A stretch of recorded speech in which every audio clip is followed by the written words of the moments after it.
Hello, and welcome to Season 3 of my Rampant Pyanodon playthrough. So if you're brand new to the channel, this episode will tell you everything you need to jump straight into Season 3, and that is, what is Factorio, and what are the main mod packs, what is Rampant, and what is Pyanodon. And then I'll give a brief summary of my playthrough up until this point so that you can jump straight into Season 3. And then, if you are a returning viewer at the end of the video or at this time at this time, go ahead and skip to it, and I'll just give a brief overview of my mod changes between Season 2 and Season 3. All right, see you guys there. So what is Factorio exactly? Factorio is a resource and logistics management factory builder. So you start off the game as an engineer who's crash landed in the on this planet, and then you have to gather resources and build a factory around you in order to have the end goal of building a rocket to leave the planet.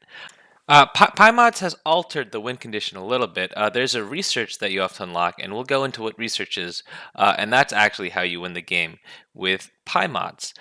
So again, in the game, you basically collect resources, you transform them in your factory, and along the way, you unlock new technologies and use the technologies to make more buildings and more efficient ways to transform your resources to get more technologies to do the same thing until you build a rocket or again until you research the technology to win the game.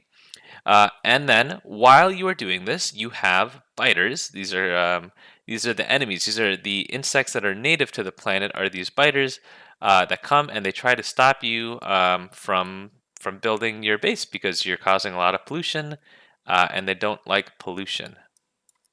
So as you can see here, this is a portion of me trying to wipe them out, or at least push them back for the time being so that they don't overrun and destroy my base. All right, so the two main mods I'm using are Rampant and Pyanodon. So let's get into those. So what is Pyanodon's mod pack? So the Pyanodon mod pack, it just completely rehauls the entire game. So there's a lot of different components that are always being added, and it just, again, it just adds so much to the game. It makes the game much more complex. It introduces byproducts. It increases new huge production chains that just extend the life of the game by, I am not even joking when I say like 1,000 hours. There's also a lot of new concepts. I like it. Alternative energy. The base game didn't really have new ways of making energy, and now we have a whole plethora of different ways. Alien life includes a bunch of animals that'll be included in your processing, whether, we're shearing them like sheep or cultivating them for their bones or something. And then again, just a huge like raw ores, just more ore processing as you go along. It adds a lot of new logistic challenges and just is the main mod for the game. The other mod is Rampant, and what this does is it goes and it adds it gives the biter's AI. It also adds 9 different types. So there's usually like one type of biter or just normal type of biters. Like there's the normal one that runs up and they hit you. There's ones that run up to you and they spit at you, and then there's the worms, which are like turret-like creatures. But what Rampant does is it adds a whole slew of different types. There's now electric biters, laser biters, fireball shooting biters, and that's really cool. And then to go with that, I have the clockwork mod, which makes the night pitch black so that light is actually necessary. And then I have some other military mods here, which I thought would be fun to add. And then as for the other mods, I won't go through all of them, but I'll give a basic gist of the different categories. Alternative logistics was very important to me. I didn't want to just have it end up being either like a completely logistics network based base or like what's it called, a bus, a train block base. So I wanted to incorporate a bunch of different things. I'll have again the trains. I'll have cargo ships. Um, uh, Later on, maybe I'll try to get bulk teleporter to work, but it wasn't working exactly for me. I want to incorporate sushi belts. I also want to get Renee transportation to work. Again, like these are all the different logistics systems that I want included in my base. And then, I have other forms of storage and flow control to allow the fluids to flow better. But yeah, that's it for alternative logistics. Extensions is pretty simple. They're just like faster belts, better fluid handling, power lamps that are brighter. I have a whole slew of quality of life mods. that they just do absolutely everything for me. From auto driving to having a recipe book to search stuff to removing ores because I don't like building over them. I have some aesthetic mods. Unfortunately, alien biomes didn't really make the cut since it started messing with my dirt path mod. But otherwise, we have text plates and realistic flashlights to go with the night mod. Some miscellaneous mods I have: trees grow back, grappling guns, jetpacks, companion drones, which are very big and important. Uh, and then that'll bring us to what is different from season 2. So, in season 2, um, we have all the same mods except obviously I think Pi. There were a lot of updates for Pi. A lot of 40 of my mods updated between the seasons, and I don't really know what the updates were exactly. But I did add 2 new mods. That would be the pipe visualizer and the belt visualizer. So I will show those off right now.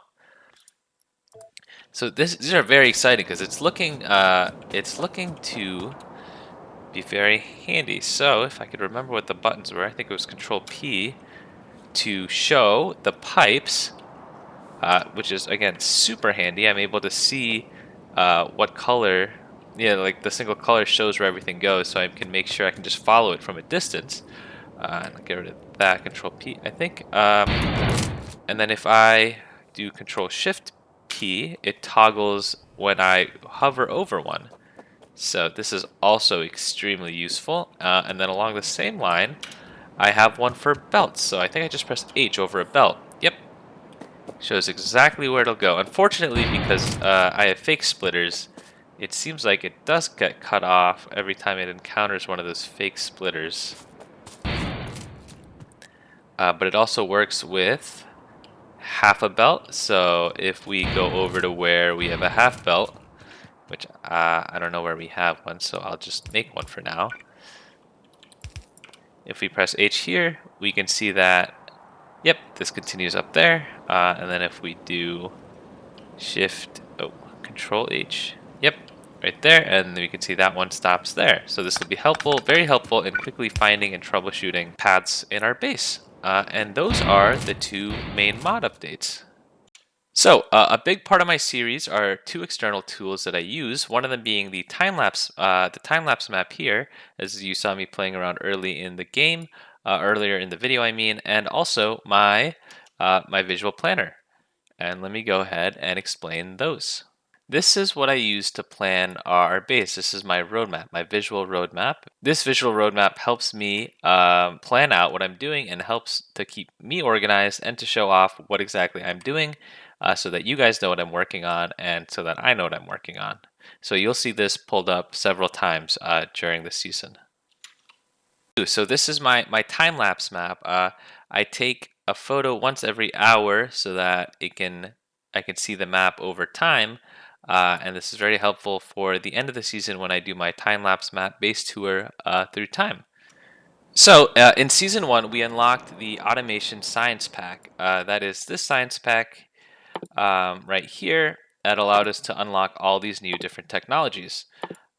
Season 2, we focused on getting simple circuit boards, which I have right here. These will help us unlock. These are a very critical component for the rest of the base because they unlock a whole lot of different things. So they're not research items, but they go in a lot of critical buildings like belt boxes and splitters and radars, and it'll blow what our base can do wide open. Flow control too. That's very important for the base. And for season 3, our goal is to get to the next science. So after automation science packs, we have Pi Science Pack 1, which looks like it'll be very simple: glassware and basic substrate. So if this is a small season, so be it. If I finish it really quickly, I'll just change the goal. But for right now, the goal for season 3 is to get to the Pi Science Pack 1 so that we can unlock more technologies. As you can see here, everything down here requires our automation science pack and then Pi Science Pack 1. So that is what we are doing. And now you're ready to jump straight into season 3. And again, I gotta do this at every episode because I appreciate them so much. Here are my patrons.